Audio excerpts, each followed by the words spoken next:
Hey, what's good, everybody, and welcome back to the channel today for another movie review. The crew, we are returning now to give you our full spoiler thoughts of the new film, The Iron Claw, which is available in theaters December 22nd. So it did make a minor, limited theatrical run.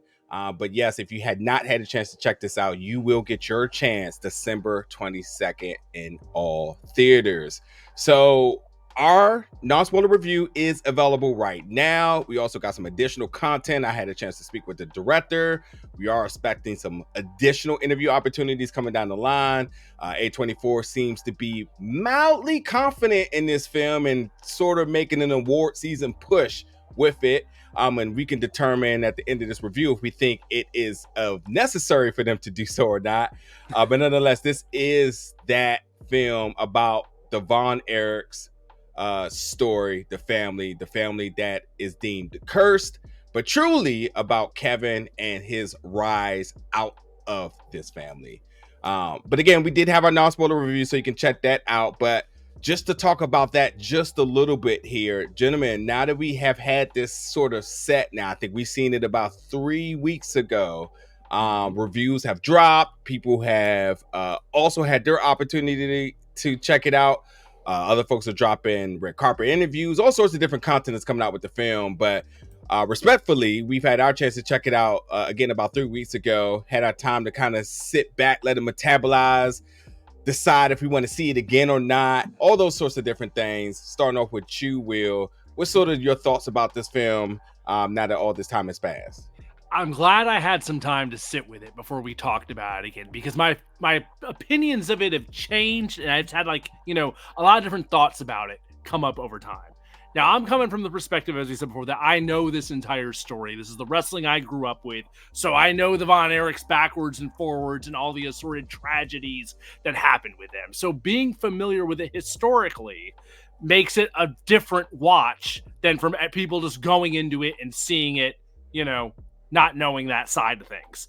I think there's going to be, the thing that's really jumped out at me now that I had time to think about it is, I think there's going to be two different audiences for this. And that's going to be the people who, like I said, who go into it unknown. Mm-hmm. They're going to have a very different viewing experience of this movie. And I almost get the feeling, I think in the end, that I think those folks are going to like it a lot more than folks who know the entire story. Because so much of it over time became like, damn, they left this out. And then like, not even about leaving stuff out, but also just like, they didn't really get the full weight of this because there probably just wasn't enough time devoted to it to get it over. I think one thing we talked about in our group chat was just that I'm not quite sure they ever got over just how famous the Von Erichs were in Texas in the 80s at the height of their fame. I mean, we're talking like near Beatlemania for those boys as young teen heartthrobs. I mean, I'm not embellishing when I said this. They were doing damn pizza commercials in Texas down there. Those boys were like teen heartthrobs down there. And I didn't really get that part in the movie, So it's like, we got over there, yeah, they're big wrestling stars, but there's a difference between being a wrestling star and being like known to everybody in town. And that is truly what the Von Erichs fame was. So there's stuff like that where it's like, I like it. I like the movie. And I love a lot of the performances in it.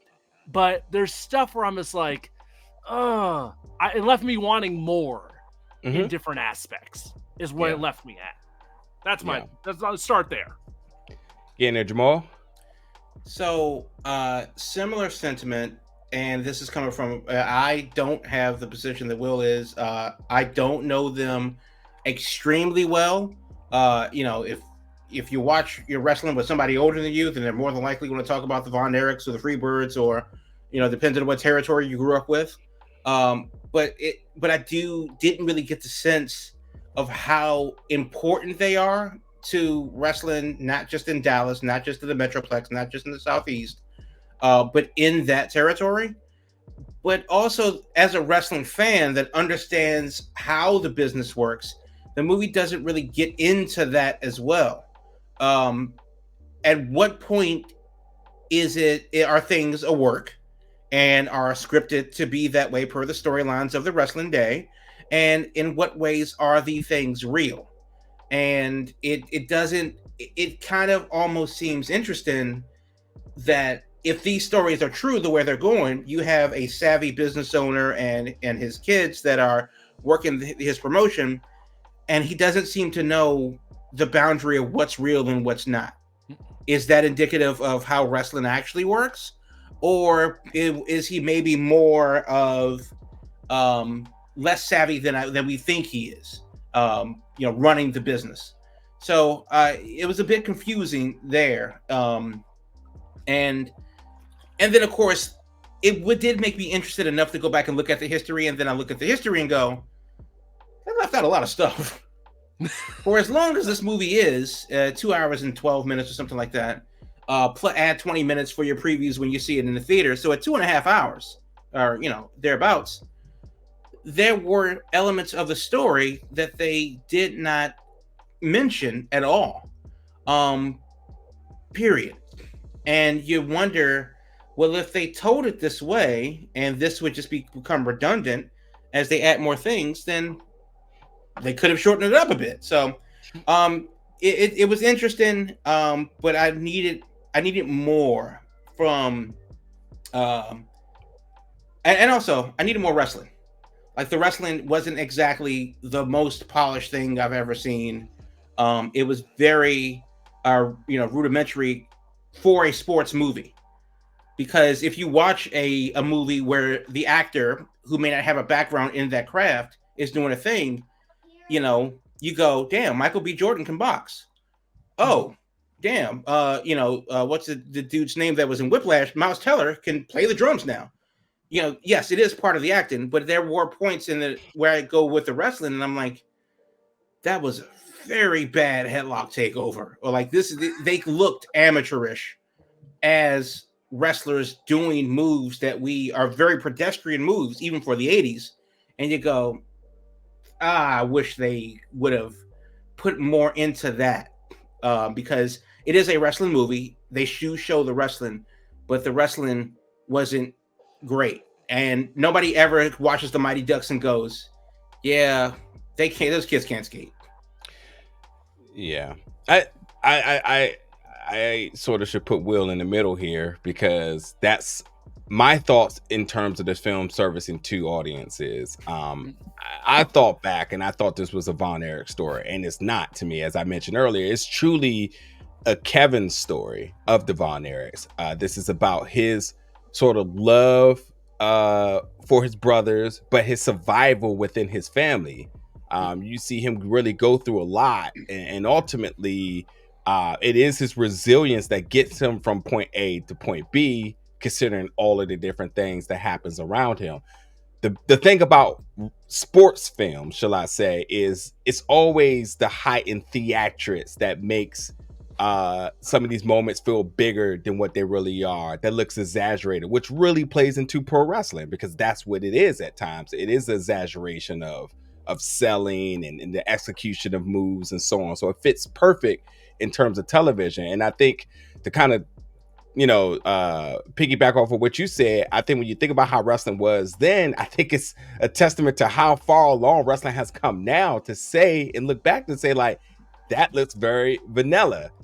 But at the height of that time, that was top tier wrestling. And I in all due respect, with having somebody like Chavo Guerrero as their wrestling choreographer on scene, one, for the actors they picked, which the acting we'll talk about, the casting we'll talk about in a second. I thought they did a tremendous job for these folks stepping into the ring, doing what they have to do, to even do the stunts themselves. But I think it was never ever supposed to exceed our expectations in terms of these folks may actually be able to get into the ring. Not like Glow. Oh, well, that's what I was watching. Not like heels on television, on Stars. But again, that's why I said it services sort of two communities here, because you throw the Von Erichs and then all of the wrestling folks come in the celebration of it being a wrestling film, which in fact you can call it a wrestling film if you want, but I actually think it is a family film. again, more about the story of Kevin and his resilience and perseverance within this family that is cursed. And we see all the things happening around him, but he is the one to survive. We see the abuse of his dad.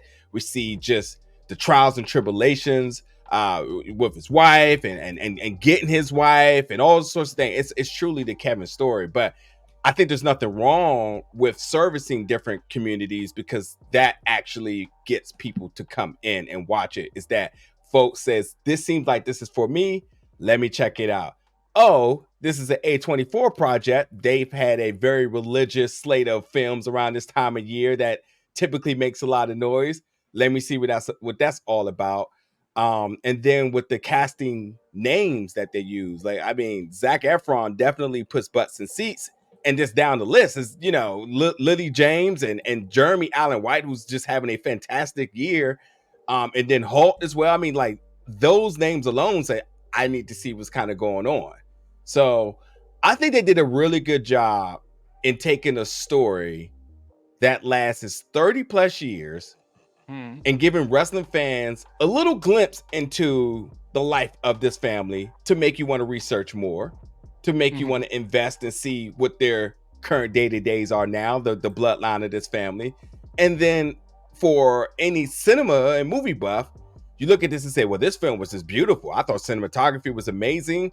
It has me curious about maybe a profession that I've never been curious about in the first place. And I'm actually curious more about this family.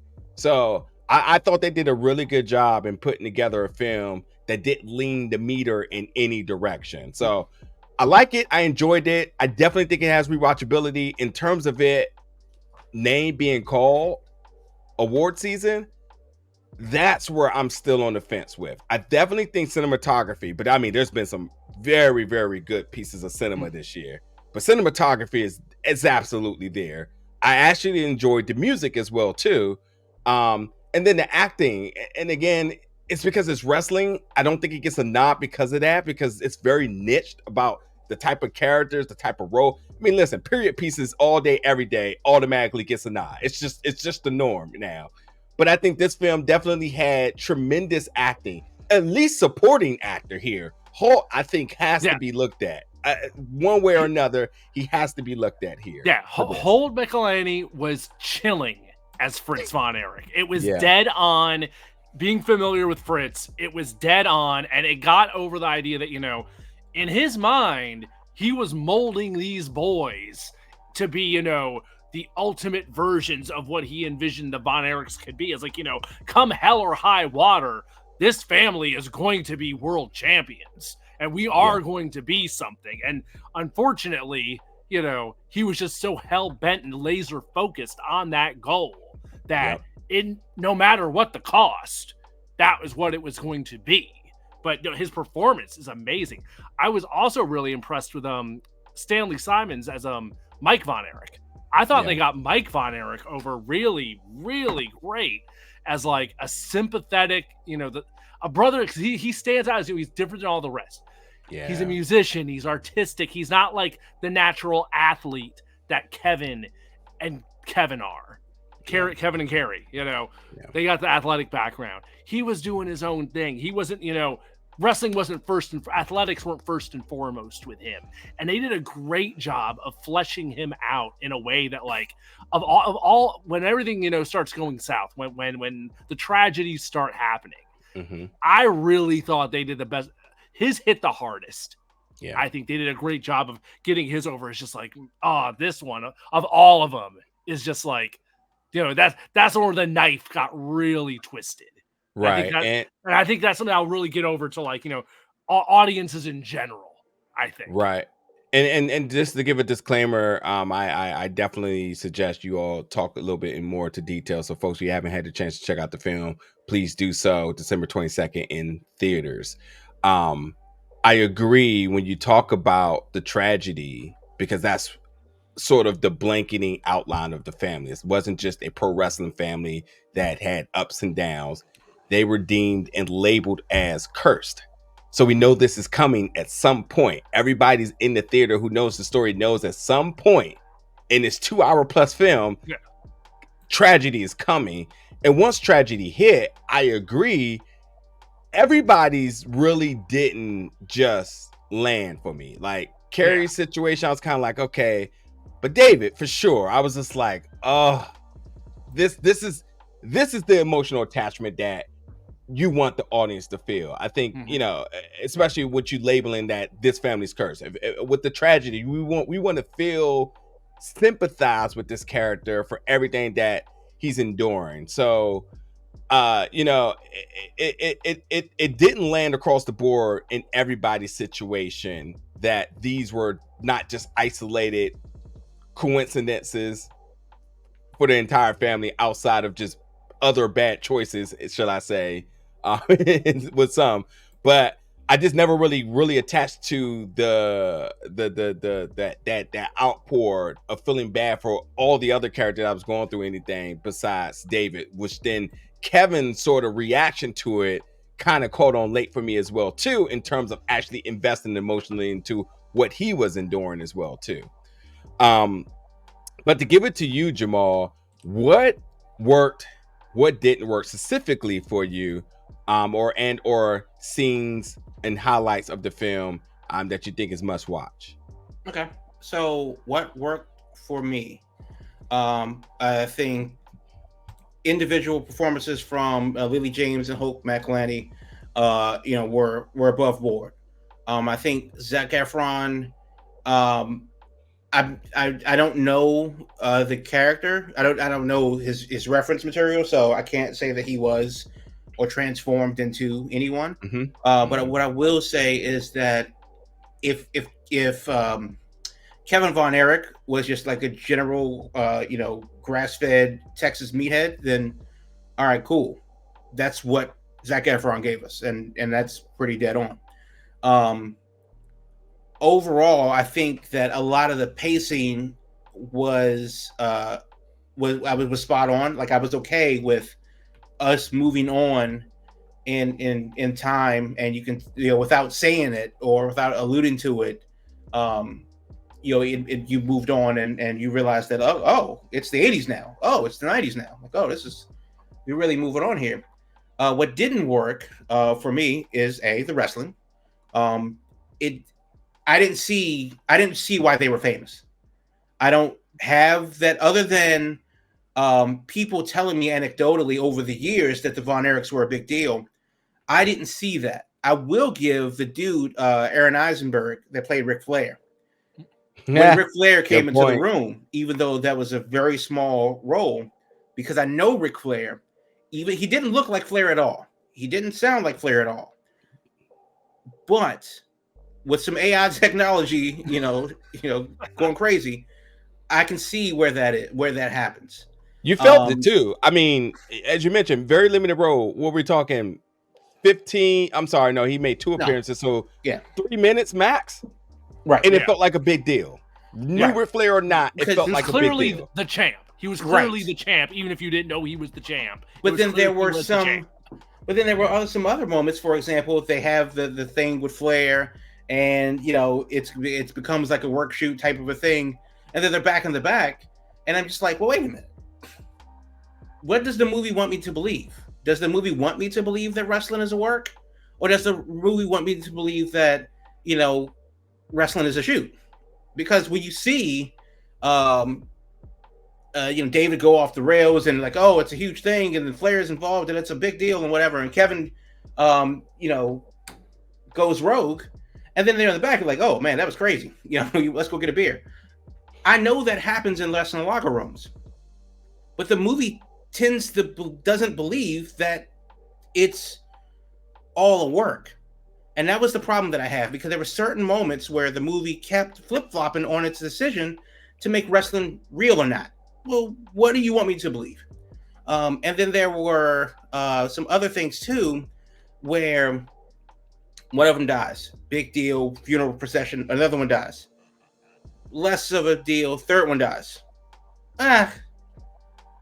If we can get back before the next game starts, then cool. How big were these people? What did they mean for the community, for wrestling, for, why are we telling this story? What do you want me to take from this movie? Do you want me to take from it, any like adversity. Well, people died. Like that's nothing happened that was otherworldly that made you go, damn, it couldn't have been me in that stressful situation. Because they're not the only ones to have this happen. I mean, they were the Kennedys of wrestling, basically, to put it very short. And it's unfortunate the tragedy befell that Kennedy family, but I thought it is what it is. So I literally thought that. Yeah, so I didn't see the big message from the movie telling me that, like, I need to do something. There wasn't a big lesson to be learned from it, other than, yeah, history sucks sometimes, and some people get the short end of the straw. It is what it is. So a lot of that is it kind of, it didn't really hit the mark, and it kind of makes me wonder what we are all doing here as a movie over the course of 2.5 hours. It's the thing. One thing I did like also as a wrestling fan, it was good to see the wrestlers that I could spot in the movie. Right. So, Chavo Jr., Friedman, Nemeth. Good to see those guys in the movie. And if there's anybody that I missed, then that's, I want to know who else they snuck in there. How about you, Will? I mentioned in our non-spoiler review, I think the biggest thing that jumped out at me was they did such a tremendous job of recreating that era.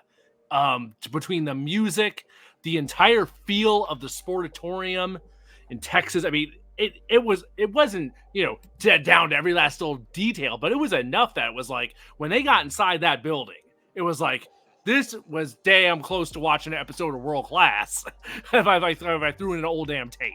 It felt like it. They nailed the look, and that I was really thrilled about, because sometimes these movies, try to do something involving wrestling, or they try to have like historical wrestling stuff in it. They'll feel like they'll cheap out on that, like maybe make it look modern as opposed to how it looked at the time. No, they went out of their way to make sure it looked like 80s wrestling. It had that grittier feel, and that I just loved. That, and just that combined with the music, is they nailed the look of the era. I thought whoever was behind all the aesthetics of it did a tremendous job with that. In the end, I really think it ends up being about the performances in the movie are the strong, and then the aesthetics, I think, are the two strongest things. Lily James does a great job. Holt McElhaney does a great job. Even Zac Efron, I like what he did. I like his portrayal of Kevin. I think there would have been more to explore there if there had been more time with Kevin overcoming all this. So I think it's one thing, when we get towards the end, it's like, Kevin's still with us, and we get a little happy family photo at the end of things, but we don't really, it just kind of all of a sudden just warped there, where it was like, oh, by the way, Kevin's still going in Hawaii, and it is what it is. But we didn't really get any, how did Kevin, in the end, at the end of the day, I don't know. I would have liked a little bit more resolution for Kevin Von Erich's story, I think. That's sort of I was going to say, that's sort of the thing with a lot of these modern biopics, which is the word that a lot of folks have not been really attaching this film to, is that they kind of leave them very open-ended. You talk about Bohemian Rhapsody, where we know that ends in a tragedy, but they end that film in a concert. You talk about the Whitney Houston film, where that film sort of took the same recipe of saying, we're not going to give you the sad ending. We're not going to give you all of the details. We're going to let you go and explore the rest of the story for yourself. We're going to lend this in a note that leaves you optimistic to learn more about what this family is either doing now, the kids, which we got to see, which is the big thing. You see two kids, you're like, oh, now what? Did the curse go on?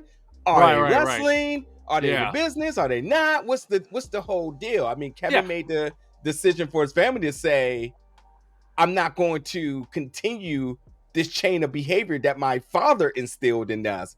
I'm actually going to go about raising my family, being present for my family after he wasn't. He was so focused on fulfilling his dad's legacy that he decided that now I'm going to focus on my family.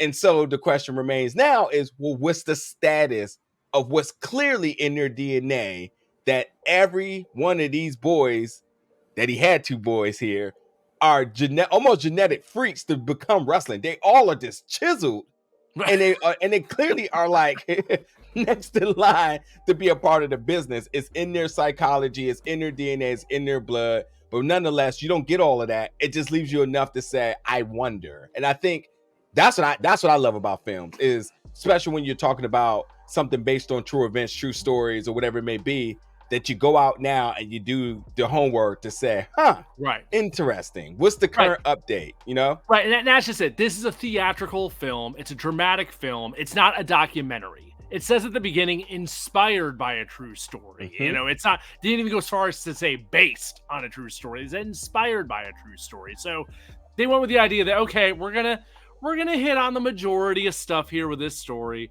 but they weren't trying to go, you know, dead on every little thing that happened to these folks. And if you, like you said, if you're into that, if you see this, oh my God, I want to know more about the Von Erichs, there are documentaries out there that cover the entire thing.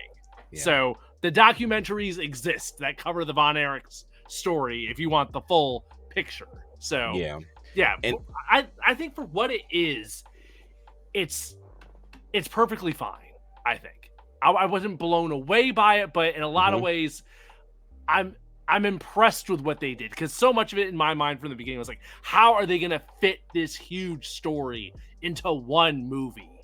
And the way they went about it, I think it was more hits than misses in my mind overall for how they handled it.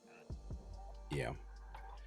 And we got stuff like Dark Side of the Ring, which we think does a very good job in telling behind the scenes stories and uncovering stories and doing research on stories that's happening within the wrestling community and historically within wrestling. And they consult a lot of folks, and people still are like, you missed this, you missed this, you missed this. So I will say to Sean, the director and writer, I thought he did a really fantastic job in terms of procuring a story in a very difficult community to tell a story serviceable to everybody without the harsh criticism, because the film has been screened a lot, and you're not hearing that negative tagline, don't watch that, it's not real, it's not good. It's a matter of, hey, go watch it, celebrate, it's a wrestling film, it's a sports film, it's a film about Kevin and again his survival within his family and whatnot. Whatever way you're navigating to go see the film, everybody's pointing towards it, and I think that's an important thing. I think that's a win. I think it's definitely serviceable for folks that still buy physical media to own, and or if you just are looking to go find a film to watch this holiday season. I think it definitely serviced that, hey, in-laws are in town or whatever it may be, let's go figure out what's in theaters to watch. I'm definitely going to pick this over some of the other selections that may be coming out around that week. I don't want to burn any bridges with that comment. Yeah, but there's some other films I'm just like, I don't think it's going to be worth folks going out the way to watch. But Jamal, is there any other comments you want to add specifically about the film in the detail, and or if not, let's go to our ratings. So one big thing for me, and the biggest takeaway for me, I'm just checking Letterboxd right now to see what people rated it, and it has an overall rating of 3.7 in 2,000 views. So, not mad at that.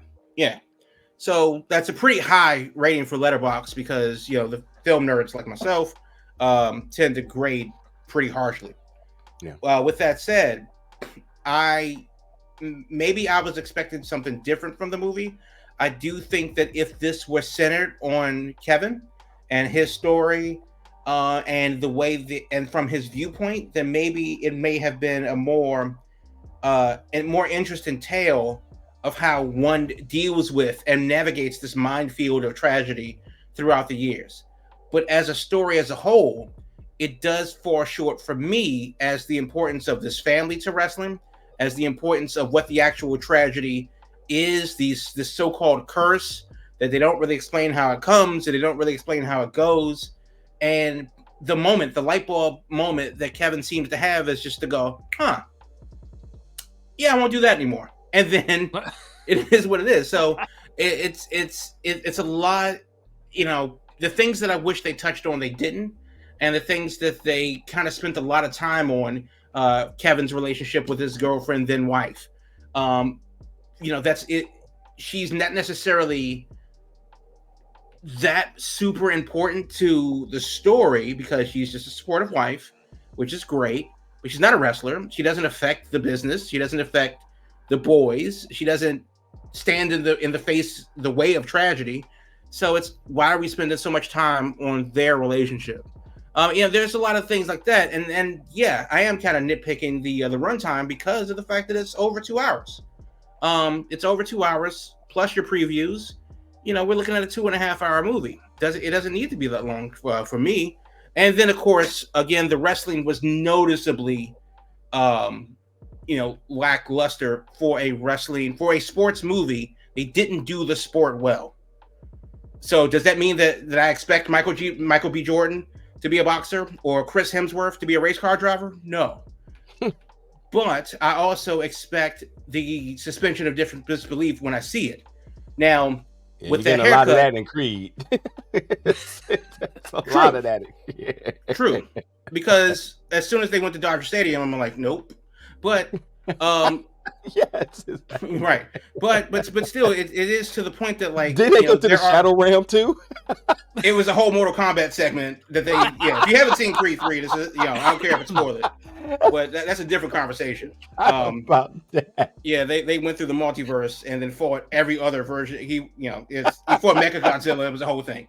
But the idea is still that, like, I wish more time were taken into the craft that is wrestling. I wish more time were taken to explaining the business of wrestling itself, because instead of just doing isn't wrestling fake that every child gets when they say that they like wrestling at 8 years old.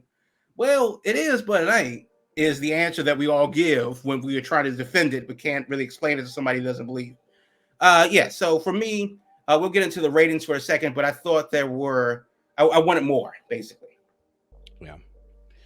I'll go and just say that, yeah, I was very, very pleased by the cinematography. I love these very up close and very personal shots, and just really grabbing us and putting us right in center of the ring and really into some of these folks' faces, so we can kind of see what they're thinking and feeling at times. Which was great. They still didn't capture more or less the emotion within the tragedy, but with Kevin, with all the ups and downs, the disappointments, the failures, the victories, and so on, I thought they did a really good job in the camera work and making us feel that. And then what we could deem as heaven, I thought that whole sequence was done beautifully. It's easily my favorite part of the film. If you've seen the trailer where you see the brothers hugging, that's heaven. I thought they did a really good job in that portrayal of the afterlife, and I love that sun glaring shot that I know some folks don't like, but I was very big on the cinematography, the score, and then the casting in terms of the performances. They did a good job, and on that note. There was some Easter eggs, as Jamal mentioned, some cameos. And then the last thing is they had some stock footage, which was always cool to kind of throw in there, seeing, the commercials from these older promotions, getting a small glimpse of how the business operates, the carny within the business, and so on. Yes, you're getting name drops of other promotions and so on. And you're seeing wrestlers and wrestler names that you know, and the castings for that is also kind of cool in terms of the Easter egg aspect of it. But I was definitely very entertained. It's a little bit longer than my liking. Definitely do not like my films no longer than an hour and 45 minutes max. But I wasn't mad at it. After I was done watching, I was like, you know what, I enjoyed that. So I definitely give this a thumbs up, and we'll come back to ratings in a second, but this is a thumbs up in terms of to go watch this film. How about you, Will? Oh, definitely go watch it. Definitely go watch it. And I think the main key that I think we've all kind of come to the consensus of is different people are going to take different things from this movie. If you're a wrestling fan, there's probably things that you're going to be like, I don't like how they did this. But if you're going into it as not a wrestling fan, I think you're going to be focused in on the whole family relationship and and the portrayal of that, and the wrestling is kind of, has in a lot of ways doesn't even have it. It's like the backdrop to that, and not really the main focus there. It's the family relationship that's the main part of the story. So in a lot of ways, we were talking earlier about it being, a sports film. I'm like, no, I think more of it's a family-based film. It's the story of Kevin and this family, and they happen to be in the wrestling business. But the wrestling it's there, but in a lot of ways, it's not like a main character, I would say. I don't know. But I like what they did with it. I wouldn't. It's definitely not a case of where I'd say, oh no, they dropped the ball here. No, I'm not saying that at all. No, definitely a thumbs up for me. Yeah. You got to be very careful with doing wrestling films. You have films like Fight for My Family that either you knew or you didn't, but Right. nonetheless, time very quickly went by. And even when you turn to like boxing, there's films like Creed that has like a legacy behind it, but many folks don't consider Creed a boxing film because they say like it's not accurate to what the sport of boxing is. I can have an argument about that, but that's for another time. But I think you do have to play this middle gap in terms of servicing all of the communities, and I thought they did a good job on that. And for me, I definitely give this film out of 5. I'll give it a 4 out of 5. I can honestly find nothing major wrong with this film besides the idea that the runtime's a little bit longer. The failed capture of emotions and playing up the idea that this is built around a tragedy that more or less is portrayed more of a coincidence to me, to multiple members within the family, also with a huge presence of psychological abuse that just was never explored in this. The dad by no means was ever considered like a villain when it truly was his doing where the downfall of this family really went. They kind of abandoned that. Like they build him up to kind of be like the top of the hierarchy. Then he just kind of just fizzled off to the side. And the most you get is like kind of like a confrontation at the very end, but even that doesn't really have much to it. And got poor Maura Tierney as Doris Von Erich. I mean, mom did not get a lot in this movie, and that's a whole nother story there entirely where there's like clearly this poor woman is overwhelmed by this whole situation, but a lot of that got left by the wayside. It goes back to just the whole, there was more there, but it isn't going into. I'll throw in my number real quick. I'm gonna go 3 out of 5. I'm gonna go 3 out of 5 just simply because the more part is what is holding me back on it. There's just so many things where I'm like, there's stuff here that could have gotten into, whether it was mom or whether it was, Fritz and who he is, or, the brothers, and just they're fleshing out their stories a little more of what happened with them. That said, the good stuff is really good. The strengths of this movie, I think overwhelm the negatives on it. Yeah. So the parts where I'm like, I wish there wasn't this. I'll definitely be watching it again at some point, just because the stuff that it does well, it does really well in my mind. Also, the elephant in the room, the title of the film is The Iron Claw. We know it's the family finisher. I think there could have been maybe, and I could be completely nitpicking here, I think there could have been a little bit more emphasis on it. They introduced it pretty early. You understood it was part of the family legacy. I know it was used at the end, but I think if you're going to use the title of that instead of just going with something along the Von Erich story or something that really just sells what the story is about, I think there probably could have been a little bit more play to it. But I don't know. Sometimes with films, they do have a title. They reference it one time. They say, there it is. And then that's it. But I don't know. just the thought. Jamal, for you? To close this out. So for me, I'm going to give it 2.5 out of 5. The movie doesn't present a strong enough argument for me to care about these people. They don't feel bigger than life. They don't feel bigger than death. And the curse that isn't a curse, that it just seems to be a thing that's kind of like brought up and then kind of I have a lot of issues, and then if you're expecting me to sit through it and remain interested for 2.5 hours, but realistically, the third act is really where the movie actually starts to pick up. You start to see the sibling rivalry. Yeah. You start to see the sibling rivalry. You start to see the the moments where the kids have to stand up to their dad and finally realize and come together and say, this is what we're going to do, and take a stand and do everything. And then it's like, well, we've aged 30 years at this point. So 2.5 out of 5 for me. I think that there are better movies that are coming out in this like awards season push. There's like 5 movies that I need to see, before the end of the year. So I think it's also interesting that it's coming out December 22nd in the U.S. Because it's not a feel-good Christmas movie. It is depressing. It's about tragedy and human nature and stuff like that. So this is not a movie that you're going to sit down and go, it's Christmas time, let's go visit the Von Erichs and see what they're up to. The movie does come out February 9th of next year in the UK. So if you're, friends of us in England and in the UK, Wales, and Ireland, you'll get it then, which makes sense as a release date. It made sense because of movies to see this holiday season. This is probably one that I wouldn't recommend right now. But if you were to see it outside of the scope of the holidays, then I think it may be more palatable then. Sounds good. Well, folks, listen, check out the Iron Claw. Once you do, come back in the comments. Let us know your thoughts about it. We will have much more movie reviews, content, and so on here at Big O Belt Media very soon. Happy holidays, everybody. We'll talk to you all very soon.